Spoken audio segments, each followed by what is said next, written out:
आता आपण बाळांनो सिम्पल प्रेझेंट टेन्स याचे एक्झाम्पल बघणार आहोत. अगोदर आपल्याला हे सेंटेन्स बनवण्याआधी फॉर्म्युला माहिती असायला पाहिजे. फॉर्म्युला काय आहे आपला?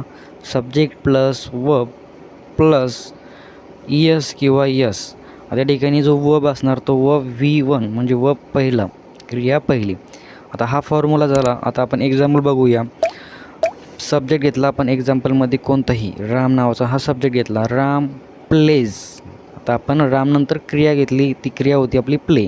पण प्लेच्या शेवटी आपण लावलं काय? Yes. Place. Ram place. Ram खेळतो. आता आपण ते या ठिकाणी यस लावलं म्हणून ते आपलं सेंटेन्स शेवटून त्यामध्ये मराठीत ते येतं आणि हे येण्यासाठी आपल्याला यस लावावंच लागतं. परंतु यस सर्वच सिम्पल प्रेझेंट टेन्समध्ये येत नाही. काही याच्यामध्ये जर सब्जेक्ट सिंग्युलर असेल तर शेवटी क्रियाला यस लागतो आणि जर सब्जेक्ट हा प्लुरल असेल म्हणजे अनेकवचनी असेल तर क्रियाच्या शेवटी यस लागत नाही. जसं एक्झाम्पलमध्ये वी प्ले, आम्ही खेळतो. आता वी हा सिंग्युलर नाही आहे, हा प्लुरल आहे, तर त्यामुळे क्रियाच्या शेवटी यस लागला नाही आहे. आणि याचे काही रूल असतात तेही तुम्हाला मी सांगणार आहे.